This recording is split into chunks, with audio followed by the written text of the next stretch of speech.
இப்ப நான் 7:15 மணிக்கு மைக்க கொடுத்துருக்கேன். நான் சொல்லுவதெல்லாம் உண்மை, உண்மையை தவிர வேறு இல்லை. ஏன்னா பொய் சொல்ல மையரான ஐயனார் குடும்பம் அவருடைய ஆசி பெற்ற குடும்பம். அதனால எல்லாம் உண்மையாத்தான் பேசுவோம், எதுவுமே விளையாட்டுக்கு கூட பொய். நீங்கள் இந்த சொல்லை சொன்னதிலே எனக்கு மகிழ்ச்சி. ஆனால் அது நான் பேசுகிற பொழுது சொல்லியிருக்க வேண்டாம், சம்பத் பேச வந்தப்போ சொல்லியிருக்க வேண்டாம். ஏனென்றால் முழு பூசணிக்காயை சோற்றிலே மறைப்பார்கள் ஒரு கதை கிராமத்துல சொல்லுவார்கள். சோற்றிலே இல்லை, சுவ காத்திலேயே மறைக்கிற வித்தை கற்றவர் என்னுடைய அருமை நண்பர் சம்பத்குமார். அவர் வருகிற பொழுது நீங்க இந்த வார்த்தையை சொல்லுங்க, சத்தியம் சத்தியம். அதையே நம்மால் என்ன சொல்லுவான், நான் சத்தியமா சொல்றேன், சொன்னது முழுக்க பொய். என்னடா இப்படி பொய் சொன்னீன்னு கேட்டதுக்கு அவன் சொன்னான், நான் சத்தியமா சொல்றேன். இப்ப நான் என்ன சொன்னேன், பகவத்கீதையை தொட்டுக்கிட்டு கோர்ட்ல நான் சத்தியமா சொல்றேன், சத்தியமா சொல்றேன்னா சொன்னேன், சத்தியமா சொல்றேன்னா சொன்னேன்னு சொன்னான். சம்பத்தோட நல்லா பேசுவார். நீதிபதி அவர்களே ரொம்ப அருமையான தலைப்பை கொடுத்திருக்கிற, ரொம்ப மகிழ்ச்சி. ஒரு புரட்டாசி சனிக்கிழமை ஒட்டி இருக்கிற ஒரு நாளிலே 62வது ஆண்டு பட்டாபிஷேக வைபவம் நடைபெறக்கூடிய விழாவிலே ராமபிரானை சிந்திக்கிற ஒரு நல்ல வாய்ப்பை கொடுத்திருக்கிறேன். ஆனால் பட்டி மண்டபமாக போய்விட்ட காரணத்தினாலே நான் சில குறைகளை சொல்ல வேண்டியிருக்கிறது. அது கதாபாத்திரங்கள் உள்ள குறைய ஒழிய அது ராமனுக்கோ கம்பனுக்கோ ஒன்றும் குறை இல்லை. 3 தம்பிகளை நீங்கள் கிளாசிஃபை பண்ணி முதல்ல சொல்லிட்டீங்க. ராமபிரானுக்கு ஒப்பற்ற தம்பிகளாக இருக்கக்கூடிய பரதன், லட்சுமணன், சத்ருகன். வந்து சேர்ந்தானாலே வில்லங்கம் அர்த்தம். அதுக்கு வந்துட்டாயா, வடிவேல் பாஷையில சொன்னா வந்துட்டாயா வந்துட்டாயா வந்துட்டாயா, வந்துட்டானாலே வில்லங்கம் அர்த்தம். அப்ப வந்து சேர்ந்தங்கிறது இன்னும் சிக்கல் அர்த்தம். எப்படி சிக்கல்னு சொன்னீங்கன்னா பெரிய சிக்கலா வேணும். வந்துனாலே டேஞ்சர் தான், வந்து சேர்ந்து இருக்கிறான்னா யாருக்கும் ஆப்பு வைக்க போறான்னு அர்த்தம். உடன் பிறந்த தம்பிகள் நீங்க என்ன சொல்லுவாங்க தெரியுமா, நீர் அடிச்சு நீர் விலகாதுமாங்க. என்னதான் அடிச்சுக்கங்க, என்னதான் சண்டை போடுங்க, என்ன தெரியுமா நம்ம கிராமத்துல சொல்ற வழக்கம், நாட்டுல சொல்ற வழக்கம், நீர் அடிச்சு நீர் விலகுமா. 1000 நடந்தாலும் அண்ணன் தம்பி இல்லையா, ரத்த பாசம்யா, இவன் ரத்தம் தானே அவன் உடம்புலையும் ஓடுதுன்னு ஒரு சொல்லவடை உண்டல்லவா நாட்டிலே. அந்த சிறப்பு உடன் பிறந்த தம்பிகளுக்கு இருக்க முடியுமே தவிர என்னதான் அண்ணன்பேற்குரிய நண்பர்களே தோழர்களே நல்லது வர ஏச்சுக்கு வேணா சொல்லிக்கிறான் எல்லாரையும் தோழர்களே நண்பர்களே சகோதரர்களே. கொஞ்சம் நல்லா யோசனை பண்ணி பாருங்க தாய்மார்களே, நீங்க நிறைய பேர் கேட்கிறீங்க. இப்ப நீங்க பேசுறத கேட்டு துபாய் நகரத்தார் சங்கத்துக்கு நம்மளை கூப்பிடணும். நான் எங்க சொன்னாலும் உண்மையை தான் சொல்லுவேன். அதனால உண்மையை நம்புகிறவர்களா இருந்தால் அவர்களை அழைப்பார். நீதிபதிகள் தாய்மார்கள் உங்களை வச்சு ஒரு முதல்ல வரேன். இப்ப வீட்டுல ஒரு பையன் பிறக்கிறான், மூத்த பையன் பிறந்தா ராமன் பேர் வைக்கிறோம். ராமன், ராமகிருஷ்ணன், ராமசாமி அப்படி பேர் வைக்கிறான். அடுத்தாப்புல இன்னொரு பையன் பிறந்தா என்ன பேர் வைப்போம்?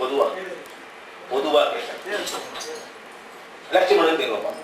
இல்லையா, ராமன் லட்சுமணன் பேர் வைப்பான், ராம லட்சுமணன் பேர் வைப்பான். வடநாட்டுல பரதன்கிற பேரு பொதுவான பேர், பரத்குமார் பேர் வைப்பாங்க. பரதனுடைய பெயர் எல்லாரும் வைப்பாங்க. பரதன் தமிழ்நாட்டில் கொஞ்சம் குறைவு, வடநாடு முழுக்க பரதன்.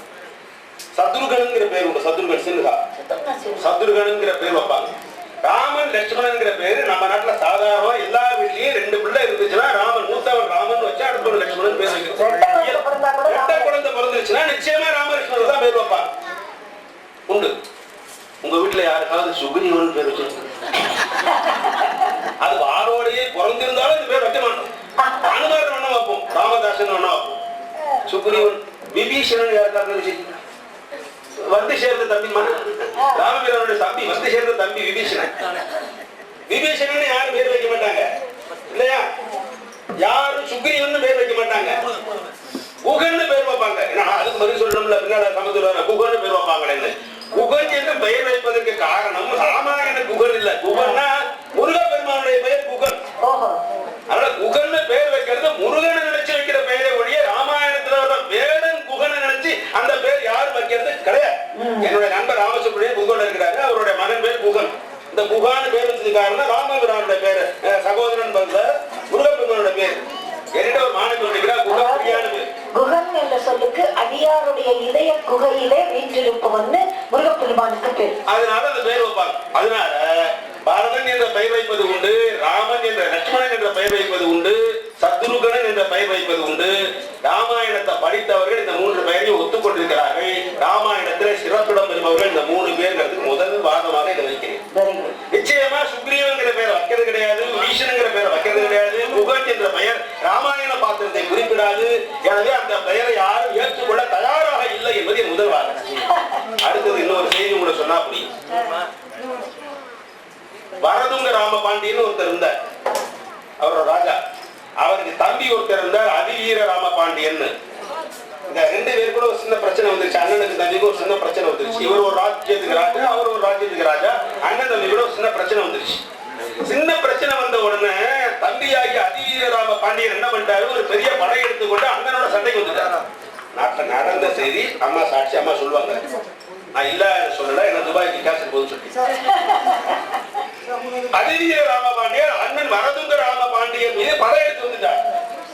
படையெடுத்து வந்து ரெண்டு படையும் நேருக்கு நேரம் எடுக்க போது மிகப்பெரிய சண்டை வரப்போகுது. ஊர்ல இருக்கிறவங்க எல்லாம் ஐயோ அண்ணன் தம்பி கூட ஒரு பெரிய சண்டை வந்து விட்டது என்று ஊர் மக்கள் பயப்படுகிறார்கள், கவலைப்படுகிறார்கள். அந்த நேரத்தில் இந்த அண்ணனுடைய மனைவி இருக்க வேண்டிய வரதுங்க ராமபாண்டியன் மனைவி, அவங்க நல்ல கவிதை எழுதக்கூடியவர்கள், அதுவே பாட்டு எழுதுவாங்க.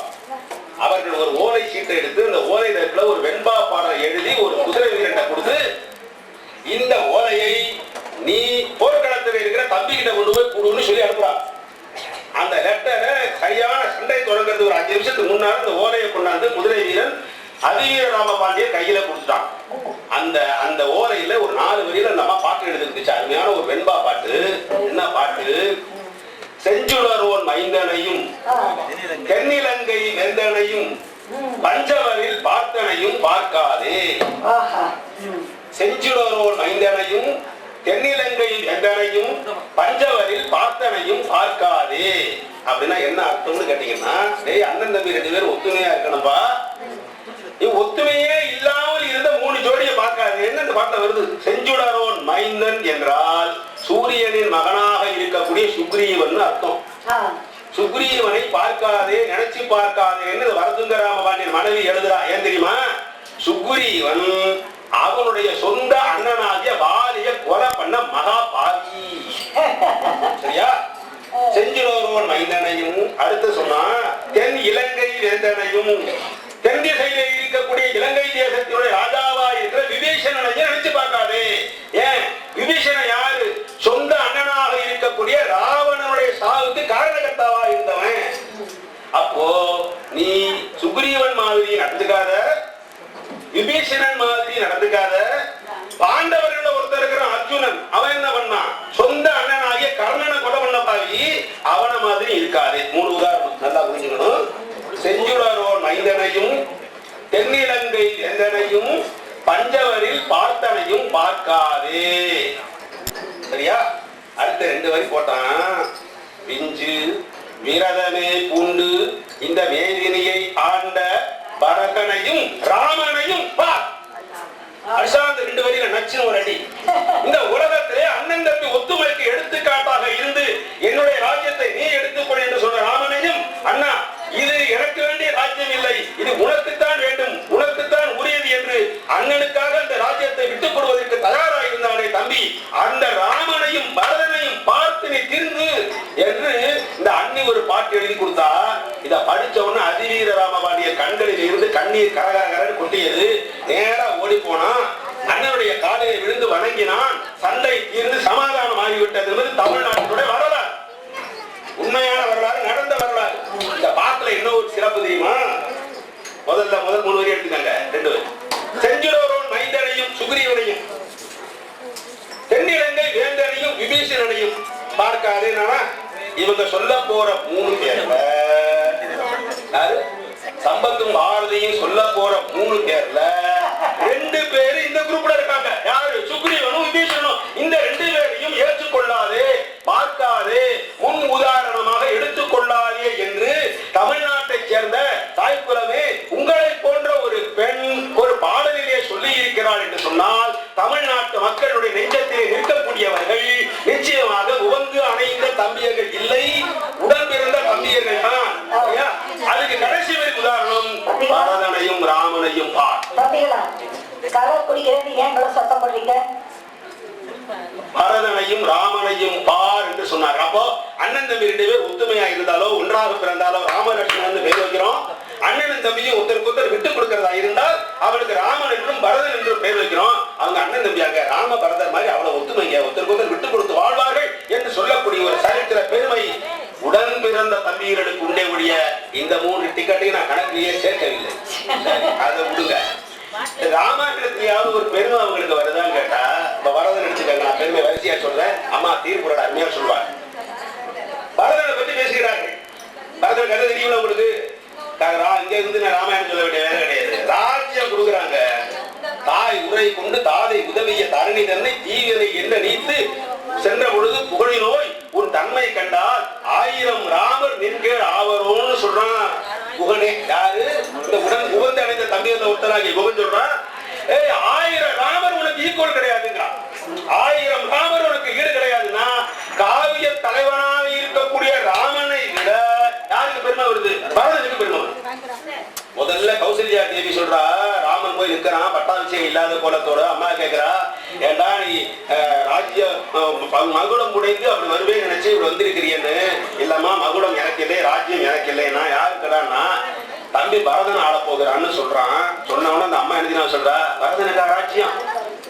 சபாஷ், உன்னை விட அவன் நல்லவன்டா. அம்மா சொல்றா, கோசல சொல்றா, உன்னை விட அவன் நல்லவன். எவ்வளவு வளர்ந்து தெரியுமா? உன்னை விட 3 மடங்கு நல்லவன். உன்னை விட 3 மடங்கு நல்லவன் முதல்ல கோசல சொல்றா. பின்னால குகன் சொல்லுகிறான், 1000 ராமர் உனக்கு ஈடு கிடையாது என்று பரதனை சொல்லுகிறான். பின்னால் அதே கௌசல்யை சொல்லுகிறாள், 14 ஆண்டுகள் காத்திருந்து ராமபிரான் வரலேன்னு உடனே எனக்கு இந்த ராஜ்யம் வேண்டாம், அண்ணா சொன்னபடி வரவில்லை என்று நெருப்பிலே குளிப்பதற்கு தயாராக தீ வலம் வருகிறான் பரதன். அப்ப இந்த கோசலை சொல்லுகிறாள், நான் முதல்ல உன்னை 3 மடங்கு பெரியவன் நல்லவன் சொன்னேன்டா, நான் அதை வாபஸ் வாங்கிறேன். கோடி ராமர்கள் கூட உனக்கு ஈடு கிடையாது. யார் சொல்றா? பெற்ற தாய் சொல்லுகிற. கைதட்டலாம், ஒண்ணு தப்பு கிடையாது. என்னப்பா, கோடி ராமர்கள் கூட உனக்கு ஈடு கிடையாது என்று ராமனை பெற்ற தாய் பரதனுக்கு சான்றிதழ் கொடுக்கிறான் என்றால் பரதன் சிறப்பிடம் பெற்று உயர்ந்து போகிறான். சரியா? லட்சுமணன் செத்து கிடக்கிறான், போர்க்களத்துல செத்து கிடக்கிறான். இப்ப ராமன் சொல்ற வார்த்தை என்ன தெரியுமா? என்னுடைய தம்பி லட்சுமணனே கீழே விழுந்துட்டான்னா எனக்கு என்னடா இனிமே அறம் வேண்டி கிடக்குது, தர்மம் வேண்டி கிடக்குது, வாழ்க்கை வேண்டி கிடக்குது, வசதி வேண்டி, சீதை கூட தேவையில்லை, எனக்கு தம்பி போயிட்டான். அப்படி ஒரு உயர்வு கொடுக்கிறான் லட்சுமணனுக்கு ராமன் கொடுக்கிறான். தம்பி உடையான் படைக்கு அஞ்சான் என்னும் மாற்றம் தண்டனையால் என்று லட்சுமணனுக்கு அவ்வளவு உயர்வை கொடுக்கிறான். ஆனால் சுக்ரீவனுக்கும் விபீஷணனுக்கும் அவன் எவ்வளவு சிறப்பு கொடுக்கிறாங்கிறத ஒரு வரி சொல்லட்டுமா? அம்மா, ஒரு முக்கியமான சீனு. சுக்ரீவனுக்கும் வாலிக்கு சண்டை நடக்குது. வாலி யாரு? சுக்ரீவன் அண்ணன். சுக்ரீவனுக்கு வாலிக்கு சண்டை நடக்குது. மரத்துக்கு பின்னால ராமன் லட்சுமணன் ஒளிஞ்சுக்கிட்டு இருக்காங்க பின்னால. அப்போ லட்சுமணனுக்கு மனசுக்குள்ள ஒரு சங்கடம், 2 குரங்கு அடிச்சுக்கிட்டு இருக்கு, இதுல போய் நம்ம தலையிடணுமா, தேவையா நமக்கு இதுன்னு அவனுக்கு ஒரு மனசுக்குள்ள ஒரு எண்ணம். அண்ணன் மெதுவா கேக்குறான், அண்ணா இந்த சண்டையில நாம தலையிடணுமான்னு கேட்கிறான் லட்சுமணன். அதுக்கு ராமபிரான் ஒரு வார்த்தை திருவாய் மலர்ந்து அருளுகிறார். என்ன தெரியுமா சொல்றார்? இப்பித்தாய விலங்கின் ஒழுக்கினை பேசலாமோன்னு கேட்கிறார். பைத்தியம் முடிச்ச குரங்குடா ரெண்டும். பித்தாய விலங்கின் ஒழுக்கினை பேசலாமோ அப்படின்னு சொல்லிட்டு சுக்ரீவனை எந்த லிஸ்ட்ல வச்சிருக்கிறாரு? பைத்தியக்கார குரங்கு லிஸ்ட்ல வச்சிருக்கிறார். இப்பித்தாய விலங்கின் ஒழுக்கினை பேசலாமோன்னு சொல்லிட்டு அடுத்த வரி சொன்னா, உலகத்துல இருக்கிறவங்கல்ல அண்ணன் தம்பி எல்லாம் ஒத்துமையா இருந்துட்டா அப்புறம் ஏன் தம்பியா இருக்கிற பரதனுக்கு என்னடா பெருமை இருக்க முடியும்னு அவன் சொல்றான். அந்த இடத்துல சுக்ரீவனை ஒரு மட்டம் தட்டி குரங்கு, பைத்தியக்கார குரங்கு சொல்லிட்டு அண்ணன் தம்பி எல்லாம் ஒத்துமையா இருந்தா அப்புறம் பரதனுக்கு எனக்கு என்னடா பெருமை இருக்க முடியும், பரதனுக்கு என்ன பெருமை இருக்க முடியும் என்று ராமபிரான் சொல்லுகிறான் என்றால் பரதன் உயர்ந்து விளங்குகிறான், லட்சுமணன் அதை விட உயர்ந்து விளங்குகிறான். 10,500 பாட்டுல 10,499 பாட்டு வரைக்கும் வாயே திறக்காமல் இருக்கிற சத்ருகனன் ஒரே ஒரு பாட்டு கடைசியா சொல்லுகிறான். பரதன் சொல்றான், அப்பா ராமனை காணும் லட்சுமணனை காணும், நானும் சாக போறேன், நீ ராஜ்யத்தை எடுத்துக்கோ சத்ருகன் சொல்றான். அப்ப சத்ருகன் சொல்றான், நல்லா இருக்குது, அப்பா சொல்ல கேட்டுக்கிட்டு ராஜ்யம் வேணான்னு காட்டு குத்தம் போவான். அவனை காப்பாத்துறேன்னு லட்சுமணன் ஒரு அண்ணன் அவன் முன்னாடியே போவான். ராமன் லட்சுமணன் வரலேன்னு சொல்லிட்டு உயிரை விடுறதுக்கு நீ தயாரா இருப்ப, நீங்க 3 பேரும் போயிடுவீங்க, நான் ராஜ்யத்துக்கு உட்கார்ந்து இருப்பேனா, நான் என்னோட இடிச்ச வாங்கினா என்று கேட்கிற இடத்திலே சத்ருகனன் 4 பேரை விட உயர்ந்து போயிருக்கிறான். எனவே உடன் பிறந்த தம்பியர்கள் தான் ராமாயணத்தில் சிறப்பிடமும் பெருமையும் பெறுகிறார்கள். அவர்களைத்தான் தமிழ் கூறு நலுலகம் ஏற்று போற்றி பாராட்டிக் கொண்டிருக்கிறது தவிர உபந்து சேர்ந்த தம்பியர்கள் ஏதோ ஒரு எக்ரிமெண்ட்ல ஒரு தேர்தல் உடன்பாட்டுல வந்தா ஒரு கவுன்சிலர் சீட்டு கிடைக்குங்கிற நம்பிக்கையில, இல்ல கூட்டணி பலமா இருந்தா சேர்மனா வரலாங்கிற அசட்டு நம்பிக்கையில வந்துட்டு பின்னால பிரச்சனை பண்ணி கொள்ளக்கூடிய பித்தாய விலங்கின் ஒழுக்கமாக இருக்கக்கூடியவர்கள் இந்த உபந்து சேர்ந்த தம்பியர்கள், ராமாயணத்தில் முத்திரை பதிப்பவர்களாக இருப்பவர்கள், குணத்தாலும் எழிலாலும் பெருமையாலும் பொறுமையாலும் தவத்தாலும் படிப்பாலும் வீரத்தாலும் ராமபிரானை நிகழ்த்து விளங்கக்கூடியவராக, இன்னும் சொல்ல போனால் ராமனையும் விஞ்சி விளங்கக்கூடிய லட்சுமணனும் சத்ருகனும் பரதனுமே ராமாயணத்தில் சிறப்பிடம் பெறுகிறார்கள் என்ற என்னுடைய முன்னுரையை சொல்லி, அம்மா கூப்பிட்டா, அம்மா வர சொன்னா, அம்மா இடம் கொடுத்தா நான் மீண்டும் தேர்தலிலே நிற்பேன் என்று தெரிவித்து விடைபெறுகிறேன்.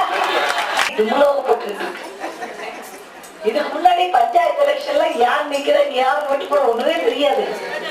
இப்ப பாத்தீங்கன்னா ஒரே அமுக்கமா தான் நம்ம ஊர்ல 15 ஓட்டு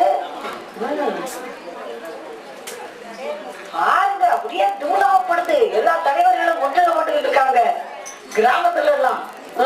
சரி, ரொம்ப அழகா சந்திரசேகரன் அவர்கள் செஞ்சுடனும் மைந்தனையும் தென்னிலங்கை வேந்தனையும் பஞ்சவரையும் பார்த்தனையும் பாராதே விஞ்சு விரதனை பூட்டிந்த வேதனையை ஆண்ட பரதனையும் ராமனையும் பார் என்று அதிவீரராம பண்டியனுடைய மனைவி அண்ணி அழகா எழுதி கொடுத்த கவிதை. பரதன் ராமன் மாதிரி இரு,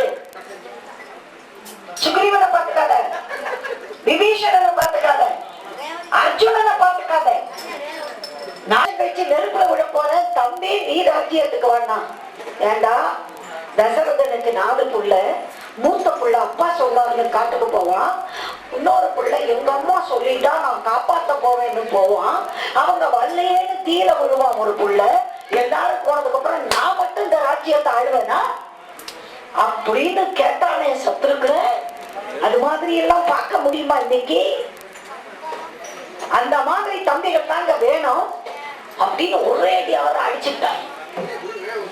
ஏங்க உங்ககிட்ட நாங்க என்ன தங்கத்தட்டு வெள்ளித்தட்டா கேட்டோம்? கைதட்டு தானே கேட்டோம். ஓ, கையில கலர் காளிமார்க்கு பாட்டில் இருந்ததுனால கை தட்டோம். பாட்டில் கொடுத்துட்டு நல்ல தட்டி கேட்கிறவங்களுக்கு உற்சாகம், அந்த உற்சாகத்தினுடைய விளைவு கைதட்டம்.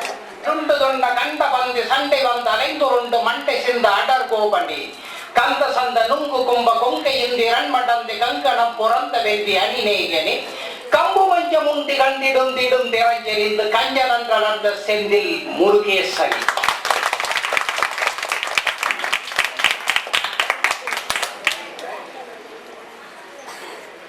மிக இனிமையான இந்த இல்லத்திலே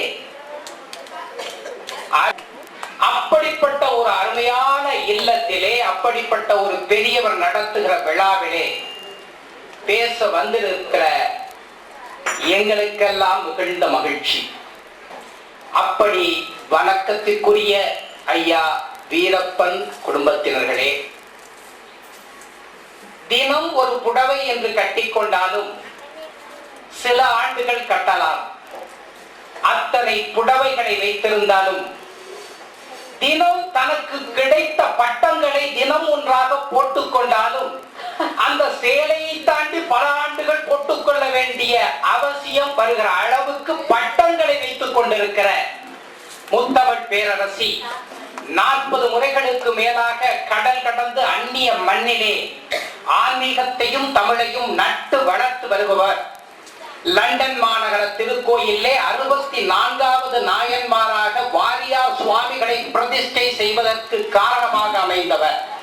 பல இலக்கிய நூல்களை ஏற்றி சிறப்பித்திருக்கிற நாவுக்கரசி முத்தமிழ் அரசி டாக்டர் பேராசிரியை அம்மா அவர்களே, இந்த இனிமையான விழாவிலே தொடங்கி அருமையான ஒரு பேச்சை தந்திருக்கிற இலக்கிய இமயம் புலவர் சந்திரசேகரன் அவர்களே, அன்பு சகோதரி தமிழரசி அவர்களே, அன்பு மகள் பாரதி அவர்களே, இந்த நிகழ்ச்சியை சிறப்பிப்பதற்காக புதுக்கோட்டையிலிருந்து வருகை தந்திருக்கிற சொல்லருவி இலக்கிய பேரவையின் ஆற்றல் மிக்க தலைவர் முத்து சீனிவாசன் அவர்களே, இங்கே கூடியிருக்கிற வணக்கத்திற்குரிய பெரியோர்களே, பேரன்புமிக்க தாய்மார்களே, மரியாதைக்குரிய இளைஞர்களே, அன்பு குழந்தைகளே, உங்கள் அத்துணை பேரையும் வணங்கி மகிழ்கிறேன்.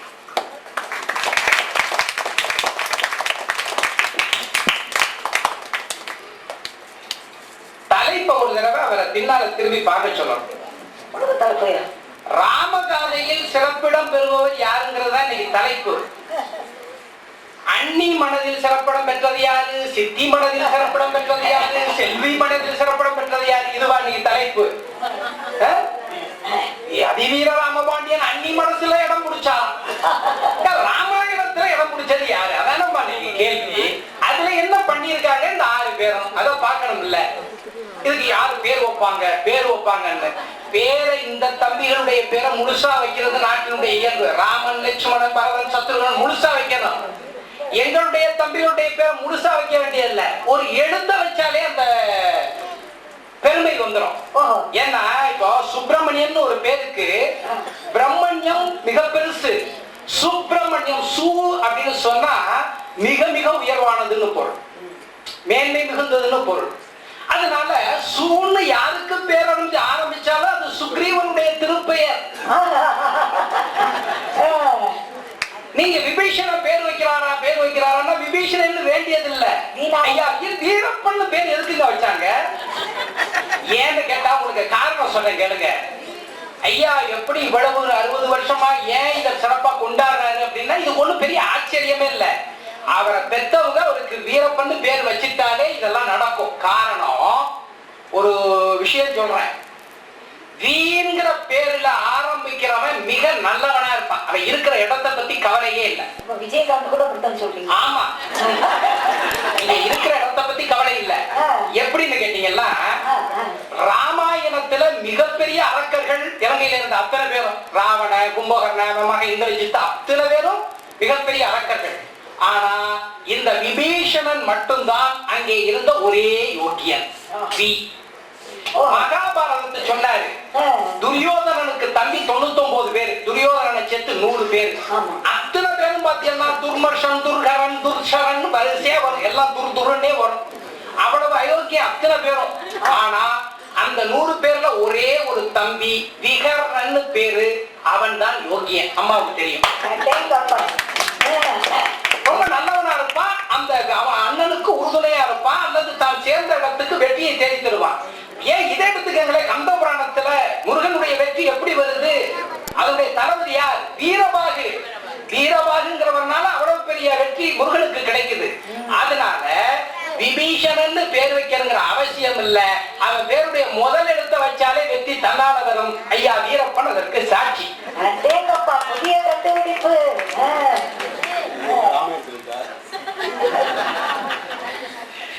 இப்போ வரிசையா சொன்னார், அப்படிப்பட்ட தம்பி இப்படிப்பட்ட தம்பின்னு. ராமன் எதுக்காக பிறக்கிறான்னா, நாடு முழுக்க அயோக்கியம் கூடி போயிட்டான், வந்து கொஞ்சம் அதெல்லாம் கண்ட்ரோல் பண்ணுன்னு தேவர்கள் போய் கத்துறாங்க பெருமாள்கிட்ட. நான் வந்து பிறந்து அதெல்லாம் பாக்குறேன்னு. ராமன் வந்து பிறந்ததுடைய நோக்கமே எங்கெங்கெல்லாம் அயோக்கியம் இருக்கானோ அவனை எல்லாம் ஒரு வழி பண்றதுக்காக வந்தார். ராமாயணம் அதுக்காக ஏற்பட்டதுதான். அந்த விஷயத்துக்கு யாராரு எந்த விதத்துல உதவி பண்ணாங்களோ அதுதானே முடியும். ராமன் இந்த துஷ்டர்களை அழிப்பதற்கு யாரெல்லாம் உதவியா இருந்தாங்களோ அவங்க தானே சிறப்பா இருக்க முடியும். இப்போ இந்த சத்ருகனன் அவனுடைய லைஃப் ஹிஸ்டரி மொத்தமா பார்த்தா என்ன பண்ணுனான்னா, ராமன் போய் மிதிலையில வில்ல உடைச்ச உடனே அந்த சத்தத்தை வச்சே ராமன் கல்யாணம் முடிஞ்ச உடனே ராமனுடைய குழந்தையார கல்யாணம் பண்ணிட்டான் அந்த 3 தம்பி. இவன் எந்த பாடுபடவும் இல்ல, ராமன் முயற்சி பண்ணி ஒடிச்சான். அந்த ஒரே ஒடியில சீதை கல்யாணத்துக்கு அப்புறம் லட்சுமணன் கல்யாணம், பரதன் கல்யாணம், சத்ருகன் கல்யாணம். யார் அந்த பொண்ணெல்லாம்? சீதையுடைய தங்கச்சி. 3 பேரும் சீதை